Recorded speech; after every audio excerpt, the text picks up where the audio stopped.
Hey guys, welcome back to North 49 RC. We got something a little bit different here for you. Going to be on the bench. I got about 24 hours on the little rig here, the little 110 scale Injora SCX10 2 based operation, complete Chinesium. I got about over 24 hours. Take a look at the controller here. You can see 25 hours, 41 minutes. I do have run over that 24-hour period. Not like I had anything planned for it, but I figured at 24 hours, why not? Let's get this thing kind of torn down from where I had it built up brand new and see where it's at. I want to rebuild the diffs and then, put new grease in there, all that kind of stuff, check the bearings, see how that works out. And then from there, we're going to put it back together and go for another 24 hours and see what happens. All right, we got the tires off. We're just going to take a little inspection of the tires, take a look at the rims, see how they're biting into the tire. Just to make sure there's no areas where it's been pulled out or anything like that. Everything's looking good right there. If you actually take a look at this tire right here, if you listen to it, you hear that, eh? It doesn't sound like any sort of foam in there or anything, does it? No, it's beads. I've actually put BBs in there, airsoft BBs. I'll show you. These guys right here. Premier ammo, 12 gram or 0.12 gram. Focus. There you go. So Premier ammo, 0.12 gram precision BBs. These are guys, I just got them off Amazon, I think for like 15 bucks or whatever. It is a 5,000 count. So I've filled up 2 tires with it, and that's about how much I've used. About, I don't know, just over a third kind of idea. And I'll tell you right now, it's not easy herding those BBs into these tires the way you got to do it. And a little spoon and get this up and try to get as many in there as possible. But once you got them in there, I'm telling you right now, you got indestructible foams. Now, what you're going to say is these BBs, they weigh more than foams. And yes, they do. And that's the cool part about this. I'll show you right here with the rear tire. Rear tire, it doesn't have the BBs in it because I need the weight up in the front. Now, the cool part about the front tire having the BBs is it's a lot heavier. It's actually quite heavier. And what you're going to ask me is, well, what do you have in the back? Well, the back, I got these guys, hair donuts. And I've heard a lot about these, seen a lot of videos on them, people testing them out, and they really like them. So the thing that I like about them is not only do they work, but they are also weatherproof, waterproof, that kind of stuff. So they're not going to deteriorate like your foams, right? I do have a set of foams here. See these things, they do come with your tires stock if they're already mounted on the rims, or if they come with your tires. These are just single stage, sort of single density foams. These ones were kind of soft to begin with, but once they broke it in, they really flattened out. Cool part about these is they always hold constant. There's right from day 1 to day 365, it's constant. Same with these hair donuts. Same with these guys here. You're gonna get the same consistency in your tire with these guys as opposed to any sort of foams. Single stage, dual stage, whatever, they're going to deteriorate every time. You can even see these came, there we go, let's get this out of the way. You can even see with these guys here, they did come flat just because of the tread or the tracking around that you do when you're crawling and everything like that, being squeezed inside the tire, wears it right out, and it does flake off. So there's like little foam pieces that come off in there. Yeah, you can see that right there, look at my thumb. Exactly. You find that all inside your tire. That's garbage. These do not break down. Beads, BBs, these guys right here, these do not break down.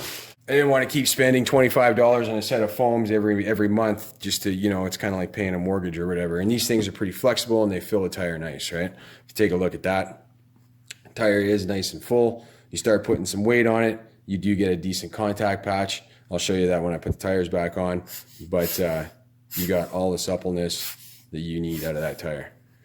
We'll put the scale down. Let's get some readings on the scale and see what we can get. So this, compared to any other foam that you would get by weight, let's take a look. All right, zero it out. Regular foam, stock foam,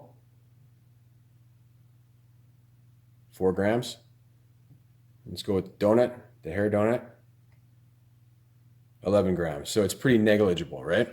So let's take the rear tire, which has our hair donut in there. 205 grams, right? Now that is a an all metal beadlock wheel, and the same thing in the front, exact same wheel with the beads in it. It's about, I would say it's about 90% full. There's a little bit of squish right there. You add 98 grams. Oh, it's bouncing back and forth. Yeah, you add about 90, 98, 99 grams, almost 100 grams just in BBs. And that is rotating mass, but the nice part about that mass is it acts like a shot peen hammer. When it comes into something, it holds it, and it holds a good contact patch, and it holds in there nice, right? There is no bounce back or anything like that. It just stops, and it just holds it, right? So that's kind of why I like the beads in there as well. I'm keeping the beads. I'm not changing anything out for brass or anything like that. As far as trying to add more weight to the front, well, I might. The knuckles, actually. I might actually change the knuckles, but we'll see how that works out. Anyway, I just wanted to show that to you. All right, so we got the front diff out. And with the front diff here, take a look at it. You can see it's a pretty beefy unit. These axles, axle and diff assemblies came from Amazon. I think you've seen them on Amazon before if you've been looking for diffs or anything like that. But they're pretty beefy. They are aluminum casing on the outside. Everything's machined aluminum. Nice part is that everything's bolted together, so it's easy access to get inside. One thing I do want to say with the drive shafts, you want to get yourself a drive shaft that is splined, something like this. Those ones that are like the universal joint that just has the pins. The shaft comes out and then it slides in a tube that has a pin, and the shaft itself has slots on either side. Those are garbage. Those pins will fall out every time. These guys here, I think Vanquish does their shafts like this as well. If you can get them that are splined, that's probably the best bet. Some you can get that have the profile. If you actually look at the end, the profile is like half round kind of thing, so it's flat through the shaft.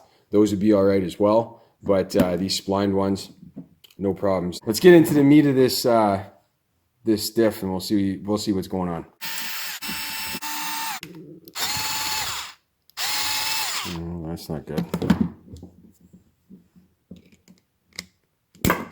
New hardware.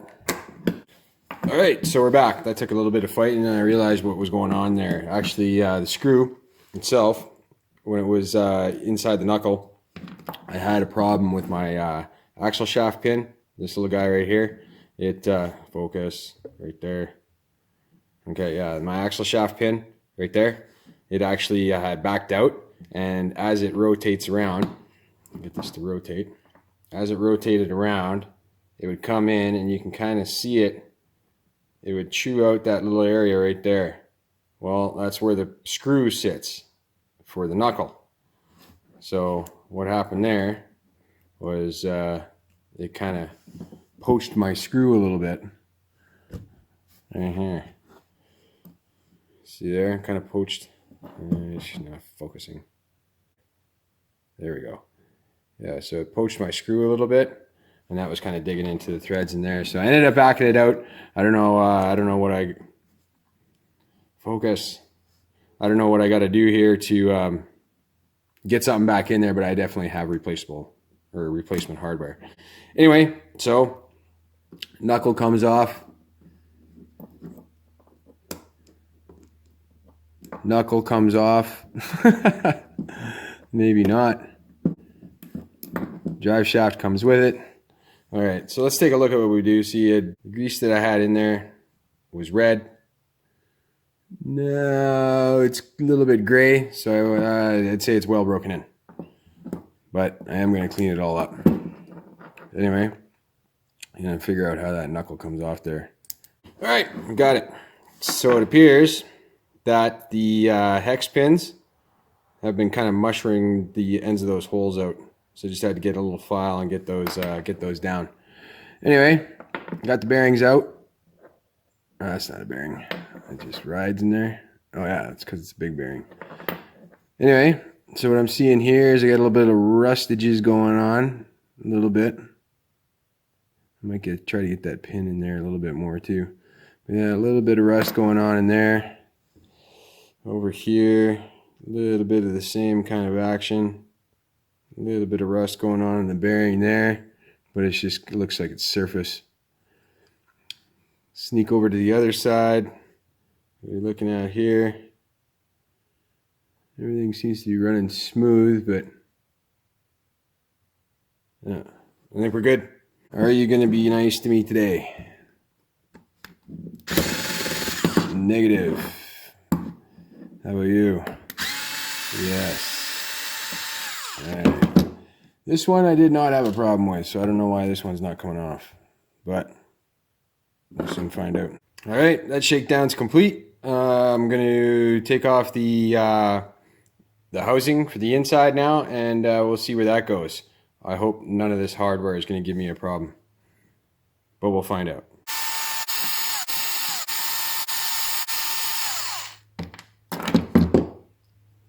Let's look upon her in all her glory.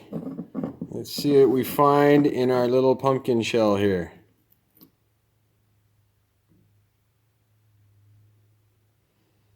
Well, like I said, the grease that went in was red. You can tell that evidenced by over on this side over here. But where our gears are meshing, we are definitely black, but it's not a bad black. So I definitely had enough grease in there for sure. You see we got some shiny parts there on the gears. Not seeing any missing teeth. She's looking pretty good.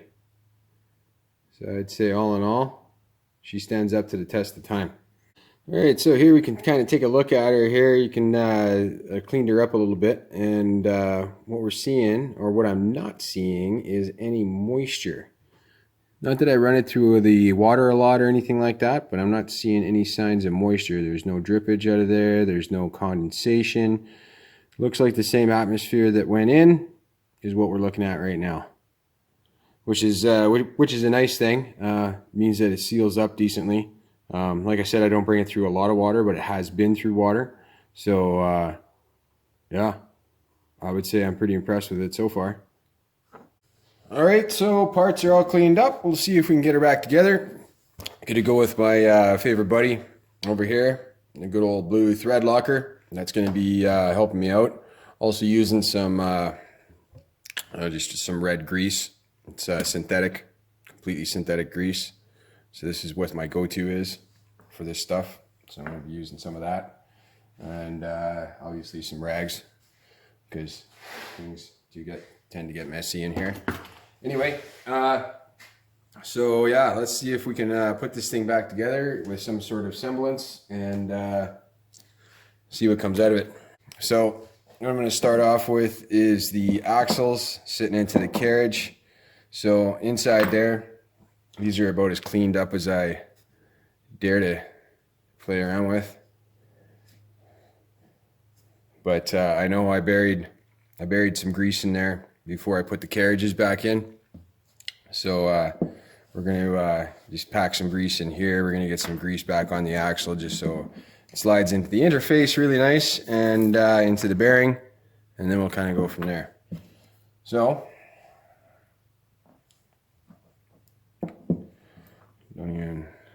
got some grease here. I'm not going to put that much on there, just enough to get it schmooed up. So you got a nice interface there.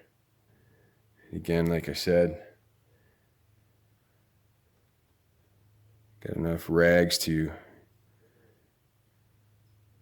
choke a Amazon Tribes army. So I'm going to go with that. And then up in here where it contacts the bearing, just around that face right there.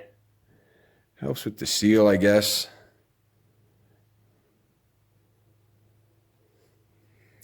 Yeah. Go with that. Slide her in past the bearing. Bearing hits the race, finds itself in the carriage, and I would say that's a success. I'll get greased up in here, just for tiddlywinks. Another splash on that side, she'll squeeze through.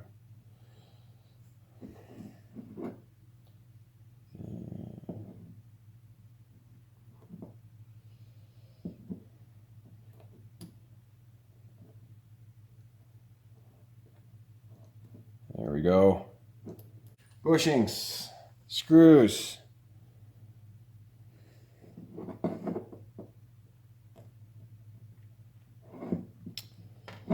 There is easier ways to do this. You got to be smarter than the tool and or the equipment that you're working on.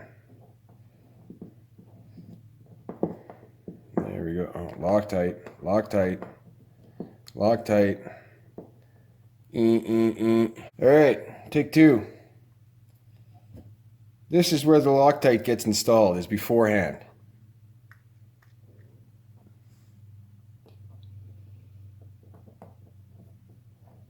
Loctite, put some fur on it, send it home. I'm not going to use the gun on it because I don't need the speed. Just going to give it a little snuggy snug. Snuggy snug. She pops. That's looking sweet as. As I figured out, because it's just a crawler, you don't really need to grease this stuff in here. It just gets gummed up with stuff. It's not a problem, and everything's just, it's not going high speed enough to create any heat. So it's not going to create any friction. Hence, it's not going to create any wear. Other side, same thing. Give it a little schmoo. A little schmooze over here. Can't be having any dry patches. It starts to hurt.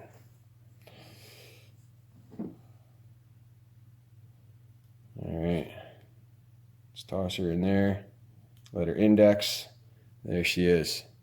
How are you doing? Yes, I can play with that all day, so smooth. Alright, which way are we going on? This way, this direction right here, back in there, indexed well. Got my new piece of hardware, old bushing. Did tear up a little bit of brass on here when I was peeling it apart. Look at that. No Loctite. Caught myself doing it again. Always figures. And there it is. A little Loctite. Put some fur on it. Bob's your aunt's live-in lover. Let's put the back end together. So again, good healthy mix in there. Don't really want it smashing against the housing too much. But what I am going to do is I'm trying to lead it around while staying in the gear. I know it's probably all going to get pushed out anyway, but I'm not really cleaning out the old grease. So I could dilute the old as much with the new as I possibly can. Don't need to fill the entire box. Like it's pretty big gear in there. Decent gear reduction. A lot of gear contact. So yeah, you can see it kind of coming out there. It'll all mix and mingle. Loctite? Yes, please. Put them on the driver. Give them a bit of a torque sequential. Go over there. Go over there. That's probably going to be replaced next time. Go over there. Up into this one. Up into that one. Into there.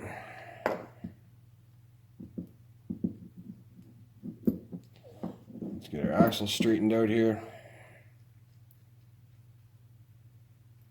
Butter smooth.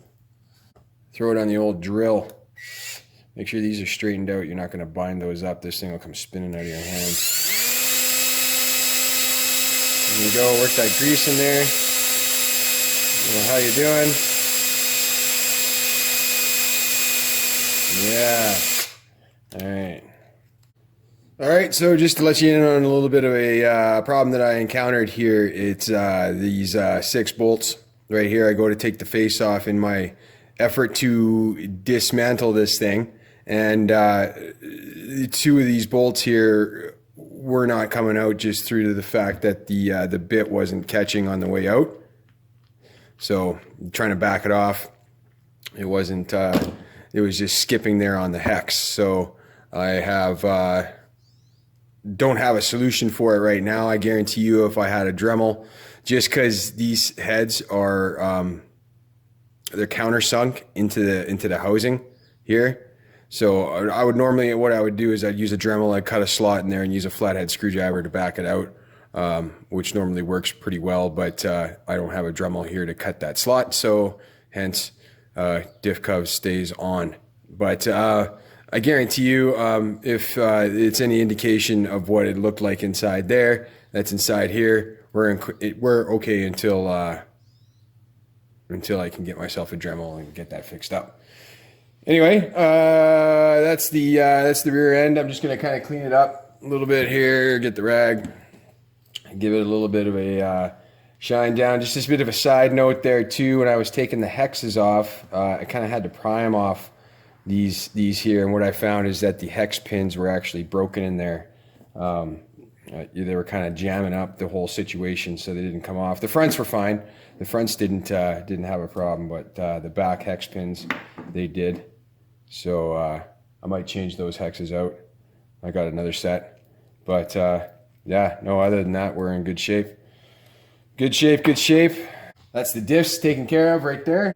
So if you want to know what kind of motor I got, there we go. Injora 550 brushed. It's a 3-slot. It's it actually has pretty good control on the low end. Has a shit ton of torque. All right, so here we are. We're getting into the pickles. We got our hand in the cookie jar. That's what we're looking at right there. Look at that. That grease is looking nice and red to me. Probably could use still a little bit more in there, but I would say that's looking pretty good. I'm pretty happy with that. Getting to work with the grease.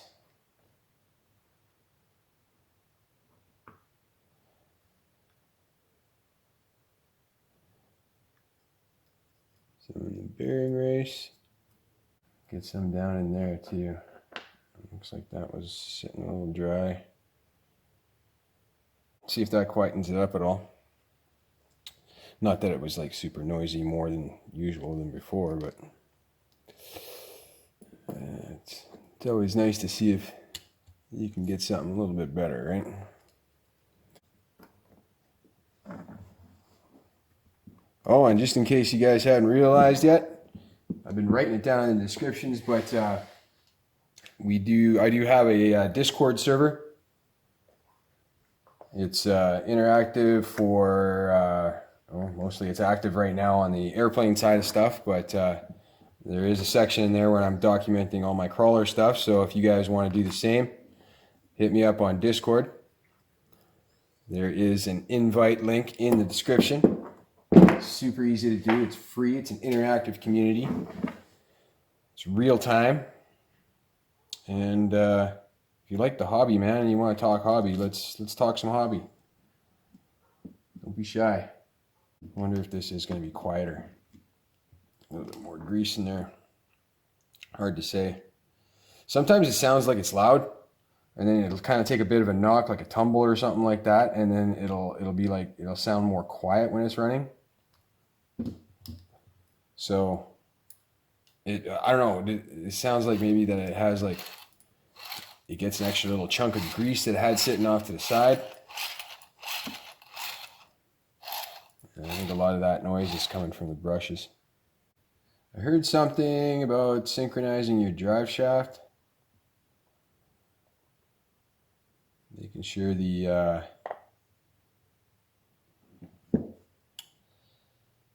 universal joints are all in the same direction, like you're not going cross pin kind of idea. I'll show you in a sec. Actually, on this side of it, it doesn't really, you almost have no choice in the matter because you're coming straight off the drive. So that's that. Gonna put her back together. Well, here we go. She is back together. and nary a screw or bolt that is left uncalled for. So I think it was a success. As far as the shocks go, I did have the shocks out.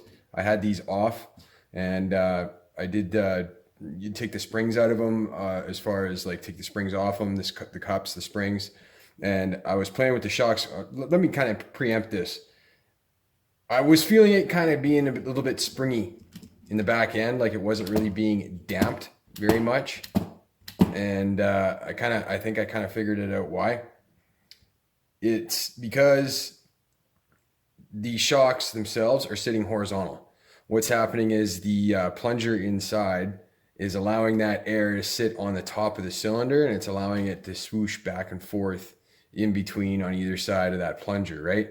Whereas if your shocks are vertical, that air always sits on the top, and that plunger is always in the bath of the wet kind of idea. But being horizontal, what's going on here is you always have that top section that always has that air in there, and it's always going to filter through, right? So not really much you could do about that. You could probably try to angle your shocks up a little bit to keep that air up in the top end kind of idea. You don't really use much of the top end on the cantilever stuff anyway. They seem to bottom out right there, and you use only about half the shock. Probably a good reason why they use pretty stiff springs right there. But that's kind of what we're looking at right now. So I don't really need to rebuild the shock. They weren't leaking or anything like that. These ones the same. I do have, like I said, that droop spring on the inside there. It really doesn't catch much. Like you can feel it kind of idea. But I don't know. Might pull the front end down a little bit. When you run a 2200 in there, you only get about, I don't know, 5 or 6 millimeters of shaft left showing kind of idea. You do still get a lot of like roll. It does open up. You still get, you know, a lot of flex, that kind of idea. Like I said before, I did have a problem with broken hex pins in the rear end differential. And I think I figured out why. If you actually take a look at the outside of this, I think it used to be black, just like the housing here. But I think that pin, just where the hole is sitting right there, has now faced that on its own. And that's why it broke. Just a little bit too much stress there. So figured that out. Got new pins. I'm about to put the wheels back on. Another minor change I made. I had these little carbon fiber spacers. These little guys right here. I ended up cutting those out of just a carbon fiber tubing, and I had them sitting right there to space out the shock. That wasn't working out so well. One of them broke. So it's just the way the threads go in the carbon. You can see one of them snapped there. So what's going to happen, what happened there is that I had some prop adapters left over from my airplanes. Just kind of stacked 3 of those up on either side, space that shock out. Should be all good. Other than that, I'm going to throw the hexes back on, throw the wheels back on. We'll get her back on the bench, back on the wheels, and put a battery in it and see how it turns out. There we go. Got old tires on. She's looking pretty good, looking pretty beefy. Did make a couple changes, like I said before, with the shocks here in the top. One thing I did want to point out too that I made a change to. I noticed that these guards here were sitting a little bit like angled, and the drive shaft, the input for the drive shaft into here, the pinion, it was actually angled up towards the transmission pretty heavily. So what I'd found out here really is that it's the links themselves were not long enough on the bottom, and were too long on the top, right? So what I ended up doing is I ended up taking these red tabs that you see right here. I ended up taking out a set of tabs in the upper links over here. So in the upper link, you don't see a red tab over there, but you do see one in the upper link here in the front. I believe you do anyway. Yeah, you can see it right there. Anyway, took it out of there, added it to the bottom here. So what I effectively did is I shortened the top to bring that drive shaft a little bit more straight with the horizon, and then added it to the bottom, to this link up here in the front, to again push that back basically more straighter with the horizon, right? Like I said in the beginning, I do have a lot of steering angle. That again was affected by it. It actually did, you take a look here, it did end up bringing up my drag link right here. Brought my drag link up way above the center of the pumpkin, which is not a bad thing. Actually leaves less droop travel for your steering arm as well, so you get less bump steer, which is good as well. But we'll see how it handles. I'm not too sure what's going to go on. I might actually end up tipping that forward again just by loosening these guys off here and then skipping a spline forward and getting that tilted more forward. But we'll see how it works out for the steering side of stuff. Other than that, that's pretty much it. Everything's buttoned up, tightened up. I got a 2200 in there. I'm gonna put the body back on and let's see how she rocks and rolls. Be right back. Well, guys, that's her in all her glory, man. Look at that. She's all back together, not all cleaned up or anything like that. I didn't want to, take away its reputation or anything like that. I did do a little bit of a motor test on it. I did have to trim away a little bit of the bumper. There was some stuff that was sticking out over there. It was unnecessary, so I had to trim it out. I took that away. I think that little extension on the front end with the links there gave me a little bit of a better approach angle to the bumper, so I'm going to go play around with that in the park. I'll do another video, but anyway, this was just my 24-hour checkup. Thanks for showing up. I do have that Discord invite link in the little description thingy below, so go check that out and take it easy, keep it shiny side up or not. Either way, doesn't matter to me. Take it easy. Adios.